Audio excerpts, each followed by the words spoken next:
So let's talk about one of the biggest mysteries in modern theater.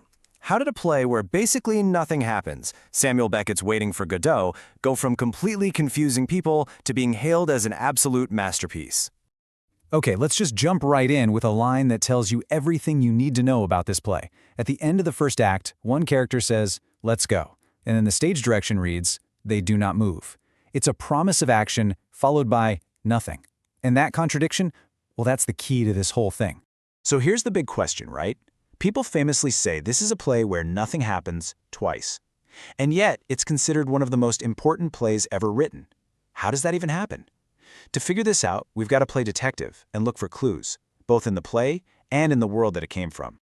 Okay, so clue number one isn't actually in the play. It's in the air people were breathing when the play was written.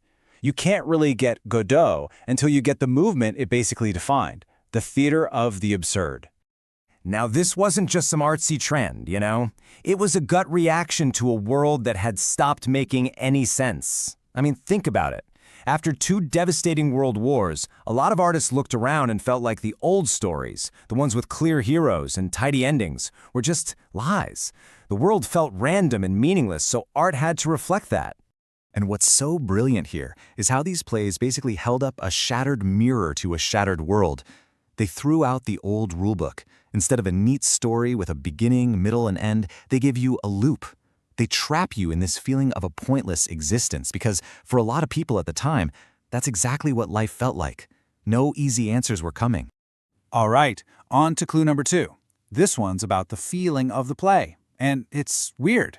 It's an unsettling mood that's really hard to pin down because it's pulling you in opposite directions at the very same time.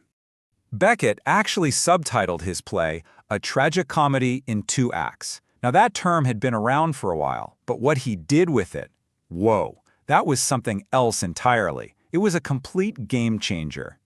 And this shows you why. See, in an old tragicomedy, you might get a sad scene and then a funny scene to lighten the mood.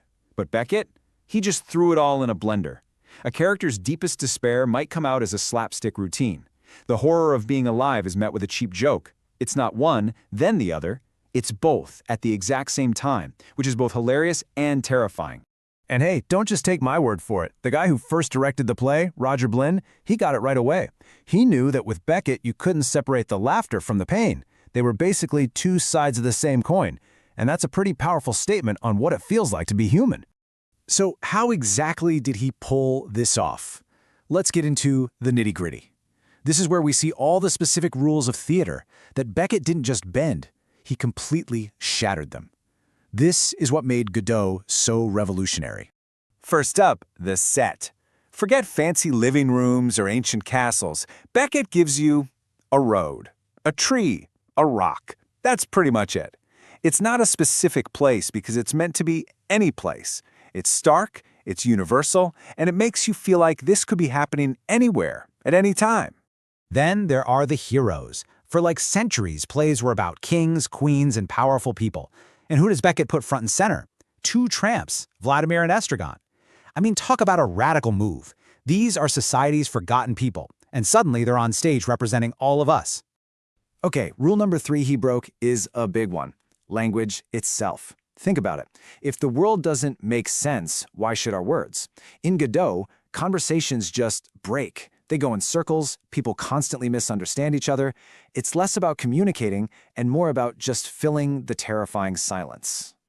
I mean, listen to this exchange. It's funny for sure, but it's also kind of sad, isn't it? It's this perfect little moment showing how nobody's really connecting. The words are just bouncing off each other, going nowhere. And that brings us to the most famous rule he broke, the whole nothing happens thing. Well, that's the point. He totally redefined what action could even mean in a play. The waiting becomes the plot. The struggle to just keep going, to endure another day. That's the real drama. But to really, truly understand where all this comes from, we have to look at the guy who wrote it, Samuel Beckett.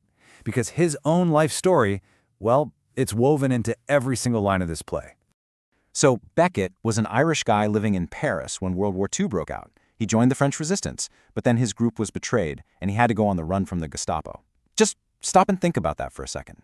Hiding for months, waiting, never knowing if today is the day you get caught.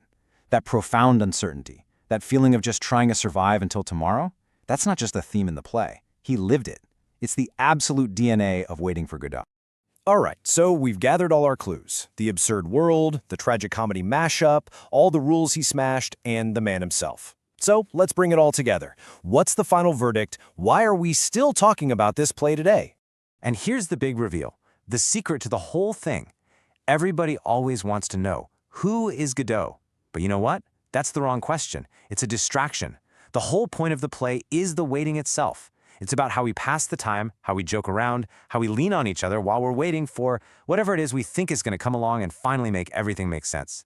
And the impact was just massive. It was like a bomb went off in the world of theater. Playwrights like Harold Pinter and Tom Stoppard walked right through the door that Beckett kicked open. He basically gave everyone else permission to get weird, to get deep, and to ask huge questions about existence instead of just telling a simple story. In the end, the play holds a mirror up to us. It forces us to ask ourselves, what am I waiting for? What's my Godot? That job? That person? That moment when life is supposed to finally start? The real power of the play is that it doesn't give you an answer. It just makes you realize you've been asking the question all along.